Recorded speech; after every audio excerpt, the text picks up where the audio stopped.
Hello and welcome, or welcome back to Language Culture and Dr. Lou. And so I like to do this little video about what language teachers can learn from the case of Franco-American French when it comes to having students of so-called non-standard varieties of this language in our classrooms. And I know I presented this during a live stream a couple weeks back, but honestly, the video quality on the live stream came out pretty terrible. And so I kind of want to get rid of that off my channel, but I didn't want to get rid of this content, this little bit about what we can learn from Franco-Americans that might help language teachers foster more positive language attitudes in language classes these days. And so um, that's the part about lessons from Franco-American French, right? And so Franco-American French, what's that? Well, it's I will certainly get into that. And it has to do with French as spoken in the northeastern US. I'll just tell you that for now. And so this whole presentation has to do with language shift and teaching. And so, what is language shift? Language shift is the process by which a speech community goes from speaking one language, in the case of Franco Americans, that language would be French, and they transition, aka shift, towards speaking another language. In this case, it would be American English. And so that's what language shift is. It's when a community who speaks one language shifts towards speaking another language.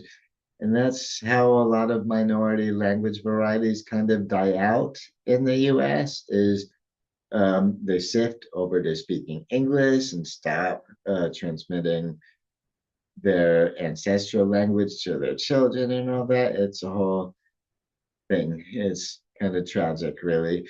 And so I want to talk about a couple aspects here that have to do with language shift and teaching. One is the Franco-American education during the shift that Franco-American communities were undergoing from speaking French towards speaking English. And so, what did Franco-Americans kids go through in schools? And how did that change? How did that influence their perception of their own native language, of French, and all that, and whether they should pass it on to their kids? And so that will also touch on a lot of language teachers in the US. We end up getting some native speakers of the foreign language we're teaching, or some heritage speakers. Heritage speakers will be people whose parents or grandparents spoke this language, but they haven't gotten completely fluent yet. So they're trying to beef up their skills in that language, in the same language of their family ancestry. And then how would this impact the second language learners? The people to whom Spanish or French or Italian or Russian is truly a foreign language, right? And so all those aspects I want to include here. And so where am I going with this? Okay. This is why this is all coming from Franco-American French, because I was part of a team who investigated French in New England, and the project was called A Sociolinguistic Investigation of Franco-American French. And so we interviewed more than 270 Franco-Americans from 8 different communities throughout New England. And so University of Albany, aka SUNY Albany, the team from there took over all the communities in southern New England. So Bristol, Connecticut, Woonsocket, Rhode Island, Gardner, Massachusetts, and Southbridge, Massachusetts. And the team from the University of Maine, their flagship campus at Orono, Maine, They took over the four communities in northern New England, which were Berlin, New Hampshire, Biddeford, Maine, Waterville, Maine, and Van Buren, Maine.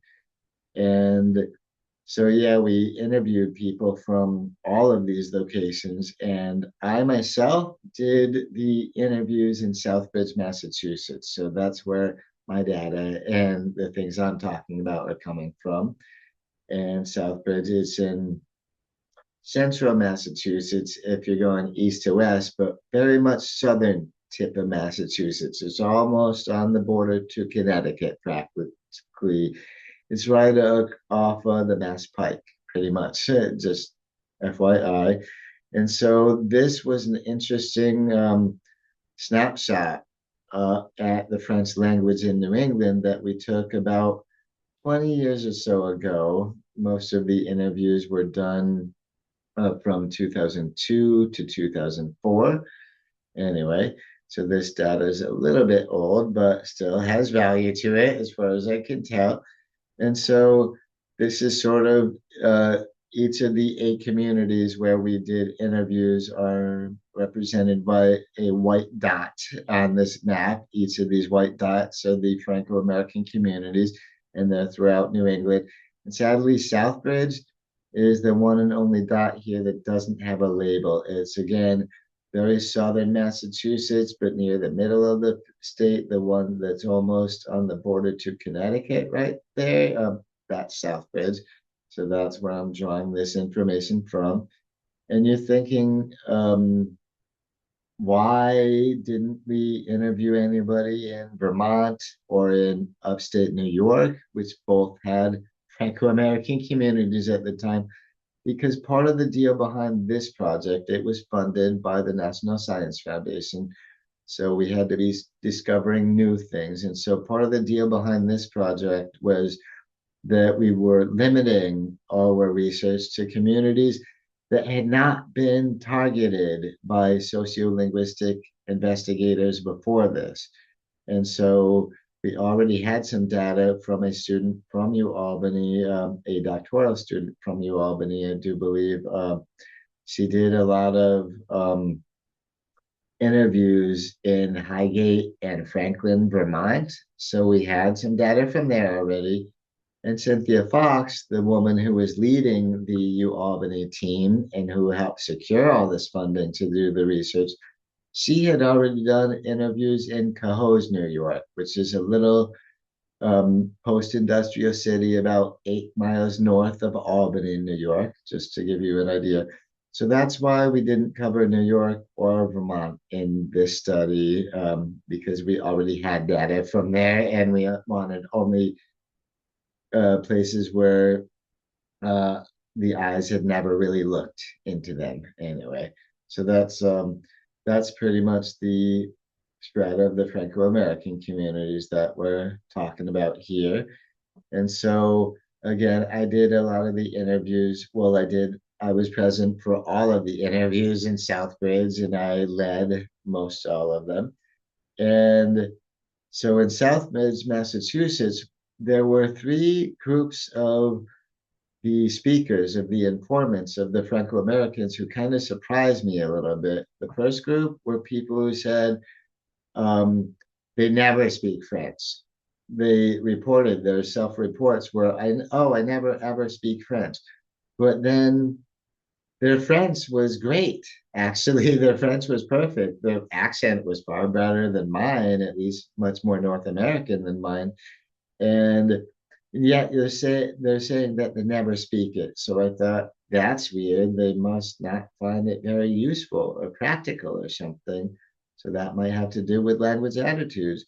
And then the second group who surprised me were people who can speak, but they're not at ease with it. And so these are people who did grow up speaking French and have an ability to speak French, but who are not comfortable speaking French. And again, a lot of this has to do with negative attitudes towards the French language. And a worry about, oh, in American society, maybe people will look down on us for speaking any language other than English out in public. So that makes sense too. And then the third group who surprised me were people whose ability in French was very limited, but who did indeed self-report that they use French pretty often. So those all kind of surprised me. And especially when you have some people who say they're never speaking French, but their French is fantastic. And other people whose French is very limited, some might even call it a little broken, but they do go ahead and use it. So that to me is super interesting. And where am I going with that? Um, I think a lot of this has to do with the attitudes that were influenced by their experiences in language classrooms. And so a positive language attitude about a language you could gain in the classroom would be that this language is practical and it seems valued by others. So more motivation to keep on speaking it. Also, in the classroom, one thing that's important to distinguish between is what's the goal there when you're teaching about language competence? Is your goal there just for people to be the students to be wanting to use this language to communicate with others? Or is your goal for in a French class, for example, to get people speaking perfectly grammatically correct French and by some standard based in France itself, right? So that's an interesting, um, well, push and pull between this. And then finally, in a language classroom, our first priority is always encouraging students to learn the language and to use it. Because if they're not going to keep on using this language outside of school, what's the real point of teaching it to them there? Right? And so that's all, yeah, that was all going through my mind is if as I was doing the sociolinguistic kind of investigation in a Franco-American community, I was all thinking about what impact could we as people teaching French have there and in other locations. So I mentioned that I would get to talking about what is Franco-American French. And of course, the Franco-Americans, a traditional definition of Franco-American would be folks who are French Canadian or Acadian birth or ancestry. And so, meaning people whose families had come from Quebec mostly, or the maritime provinces, the provinces along the Atlantic Ocean, along the coast to the Atlantic Ocean in Canada. And another part of the traditional definition of Franco American would be someone who speaks French as a native language. And then, of course, traditionally, Franco Americans are Roman Catholic. So they would have Catholic faith, and many of them went to parochial Franco-American schools. And also, the other part of the traditional definition of Franco-American would be they live in the Northeast. So in the 6 states of New England or in New York State. And so something about the Franco-American population is they've always been a community in transition, a population in transition,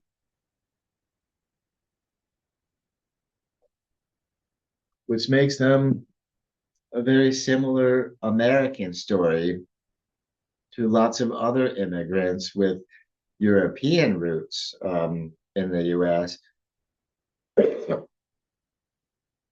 Excuse me, sorry. And part of what I mean by in transition um, is first they're building up their numbers like crazy. They started in the early 19th century. We give 1840 to 1930, we give that period credit as for being the most growth of the population. This was when French Canadians were still streaming down from Canada into New England and New York State to mostly to work because this was during the American Industrial Revolution. And so a lot of these communities are these days pretty post-industrial. And they've also been undergoing language shift this whole time from primarily speaking French, shifting towards primarily speaking only English, like most Americans do, right? And so that's where the Franco-Americans were. And in Southbridge, they had a real built-up community with lots of social networks and French language medias and things like that, often supported by the church. So it was really, really robust. Like by 1900, good 60% of people in Southbridge were speaking French at home. And so it was a majority language locally there. And so, anyway, where am I going with all that? It's that the Catholic Church actually helped maintain the French language in lots of these communities. Through they had these national parishes, meaning a lot of the folks in there they lived within the parish, within the same geographical area and whatnot. And it was often clustered, their living quarters were often clustered around the factories where they lived and to a certain extent around the church. And they had plenty of social clubs and bilingual parochial schools. And that, again, these are Catholic parishes. So these were Catholic schools. The Franco-American schools I'll be talking about are some bilingual parochial schools. And in the primary schools, see, part of the thing is they had half a day in French and half a day in English. And I think that the US Education Department had something to do with that, as in certain classes had to be taught in English. And so they can only use French in the ones that were not mandated to be taught in English. And so that helped these Franco-Americans as children gain literacy in France. And they were using French both inside their classes and outside of classes, speaking to each other in French on the school grounds, all that. And they were taught a so-called standard French, which the standard at the time was mostly Quebecois. And how do I know that? Because the nuns who were teaching in these schools were French Canadian nuns. So that was the standard they were going by, which is good because that was not so different from Franco American French. So it's not like they were all being expected to just learn so called Parisian French. Anyway, and the Assumption schools, that gets to secondary and post-secondary education. But anyway, I'm going to focus mostly on these primary schools, these parochial schools, where they had half a day in French and half a day in English. And so in the Franco-American schools, what we had is oftentimes in the beginning, when Franco-American communities were much stronger, you had students using a lot of French outside of class and inside the other class. But as the transition progressed a little bit, we had more students speaking English to each other outside of class, which was not great for the French maintenance or anything. And also, the linguistic standards of the French Canadian nuns might have led to little insecurity by the Franco American kids when you have your French teacher who's a nun saying, no, your French is not good enough, you got to speak it this way instead, that might make you end up starting feeling bad about your French a little bit. And the languages were divided when they used languages in class, were divided by subject. And that brings me to how a lot of they might have unconsciously influenced these Franco-American students who have negative feelings about their French and positive feelings about their English, because given what subjects were taught in French, they might have learned to see this language as more something of the past and quite impractical these days. Such as you had French grammar and Canadian history were taught in French. So is catechism. And again, these are Catholic parochial schools. So catechism was taught there, as well as art and music. So these are not subjects that people think of as extremely practical or super important these days, whereas English language was used in the teaching of the more modern subjects and ones that seem more practical these days, like English grammar or American history or geography or civics, mathematics, even science. These were all taught in English. So to me, that sort of, even though that wasn't the goal of the schools, they were sort of, yeah, keeping up an environment that might lead to people, to the students, giving higher praise to English and wanting to speak that more and much lower praise to French because it was impractical and something of the past, after all, based on what subjects what they're learning in it. And so that's sad because the schools would have been otherwise been such a good opportunity to keep on passing the language on to new generations. And so that is quite sad to me. And then, of course, these bilingual parochial schools, a lot of them closed down in the 1960s and 1970s. Like by the end of the 70s, almost all the parochial schools had either closed down or, due to declining enrollment, switched over to an English language format. So they were no longer French schools, actually, no longer bilingual, just doing English language stuff. And so then, in addition to less Franco Americans being able to be at bilingual schools or even going to the Catholic schools, a lot of them ended up in public schools as well. And so a big difference from the Franco-American schools that they had, a big difference was all of a sudden French was optional. Nobody had to take French in school. That was just one of the foreign languages you could learn. And your exposure to French was like super limited because it's only taught in one class and only as a foreign language. And of course, we also had very different teachers. See, in the Franco American parochial schools, the teachers were French Canadian nuns. So their first language was French too. Whereas often in public schools, you end up getting teachers who are not native speakers of the language, who learned it in school as a foreign language. And so these teachers might end up having some hostility towards Franco-American French, the super local, or otherwise known as immigrant French, right? So there was some hostility towards how Franco-American students were pronouncing words or the exact words that they were using, the vocabulary they're using, as well as the grammar.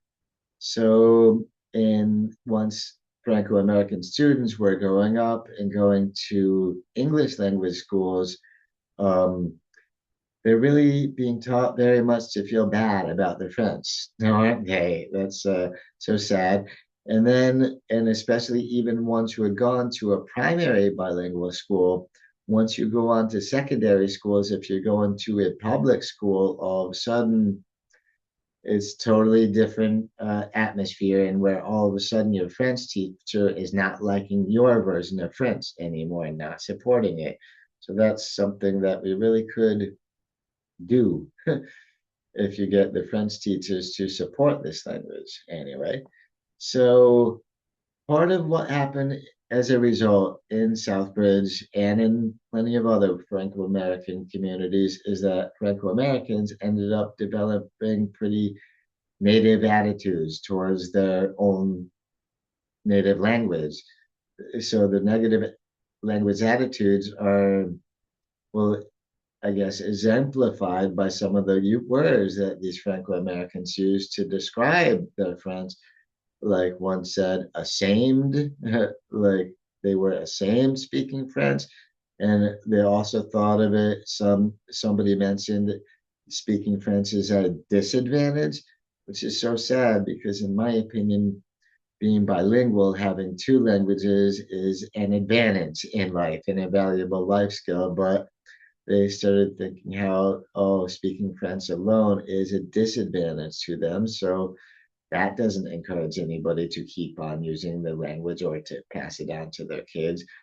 And uh, one speaker actually used the term jargon and the term broken to describe the local French. So, not very positive language attitudes developed in this community. And again, I point you back to their experiences in school and how that would have a negative impact in them. And so, just to sort of demonstrate these negative language attitudes on display in that community, I'm going to give you this as a little conversation involving a husband and wife. Southbridge 13 was the husband, Southbridge X6 was his wife. And the husband seemed to start this out with a fairly healthy language attitude when he said, I'm no expert for sure, but I think there's only one French language. I don't think there's Parisian French and Southbridge French. French is French, except we use a lot of slang. So that's an interesting way for him to view it, seeing local French in Southbridge is just having a lot of slang in it, but still as the French language. So that's interesting. And then his wife comes in and sort of starts acting, well, speaking as a speech monitor in the community, someone who's got real opinions about what's good and bad French, right? And who's sharing them with others. When she says, there's lots of families that murder the French. Oh, he murders the French. She's talking to me when she said he murders the French, but she's talking about Southbridge 13, the guy who was in the room with us and all that. And he says, oh, you do too.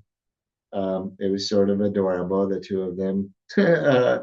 And then she says, no, I learned French better than you did. So she had good feelings about her own French, but seems to have bad feelings about the French of other people in town, including her own husband, possibly, right? And this is exemplified in a statement she made a couple minutes after that when she said, there were some parents that murdered the French language. They could not speak English, and their French was horrible. That's funny. So it makes me think she felt like they didn't speak any language well. And again, so just negative language attitudes on display in that community. And I think the school might have helped him develop some better language attitudes and might have resulted in more people still speaking French today in this community.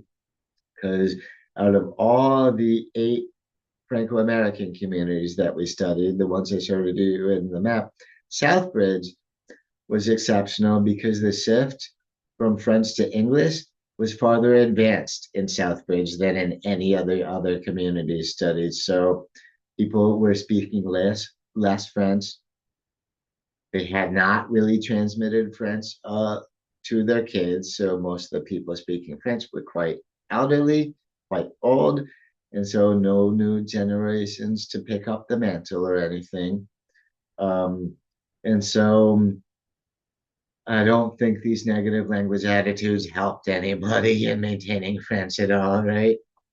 And so what I saw is a sort of downward spiral that sort of started with schooling, which their experiences in school led them to have some negative language attitudes, whereas French was seen as not very practical, not very useful, not very modern.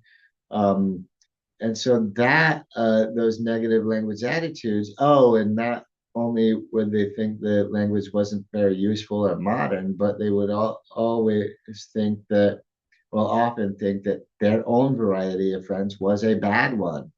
Uh, like we saw the words broken, jargon, disadvantage all being used. And so when we've got these negative language attitudes being fostered and pushed through their school experiences, then that leads to more language shift, meaning leads to people speaking less French, passing less French onto their kids, and speaking more English instead of holding on to both languages in a way that a healthy bilingual speech community might be able to do.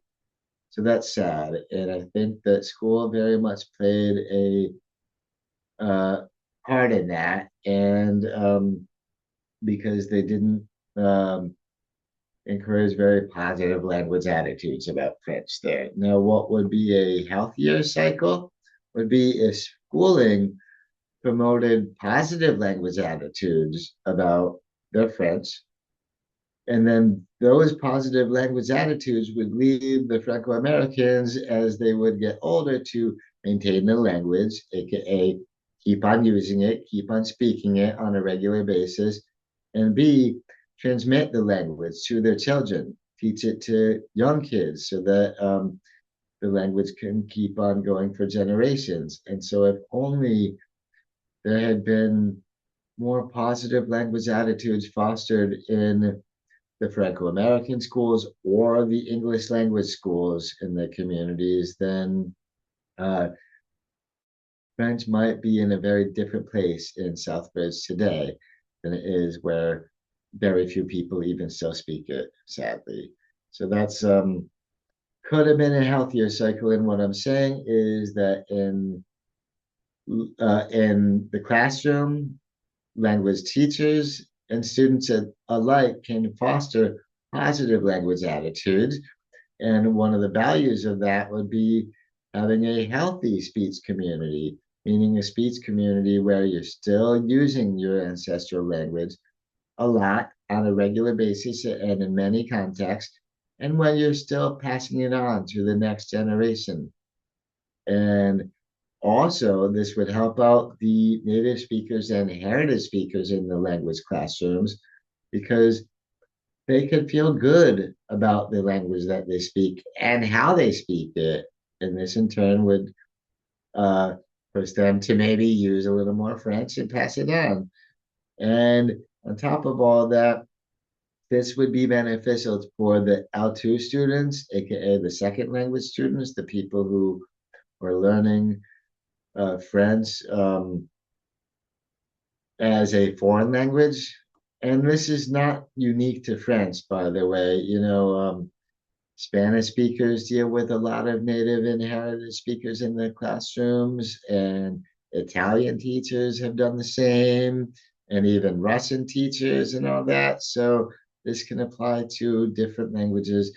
So I think if we were promoting more positive language attitudes in our schools, then maybe more of the minority immigrant languages in the US could have survived a little better.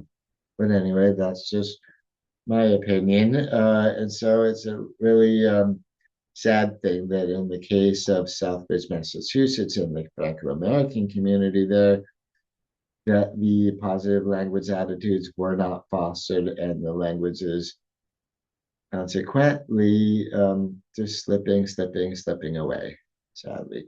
Anyway, thank you for watching this little video about French language among Franco-Americans and what influence teachers of French could have on it. And Yeah, again, I would say that if you're teaching a language other than French, this might apply to you too, because you might deal with native and heritage speakers of whatever language you're teaching. And so what I'm saying is please do promote a positive language attitude in school and help foster immigrant languages because it's not a zero-sum game. Like you can be encouraging people to be learning English and speaking more English without encouraging them to get rid of their French or their Spanish or their Italian or whichever language it is. It's okay. It's okay to speak two languages. That makes for nice cultural diversity, in my opinion, anyway. So thank you so much for watching this little video, and please do give it a thumbs up. And yeah, if you're not subscribed to the channel yet, please do consider subscribing. It would help tiny little channel like mine out so much, and I would really appreciate it. And I'm really looking um, for uh, forward to talking to you in my very next video. And so until then, I will catch you around next time. Bye bye.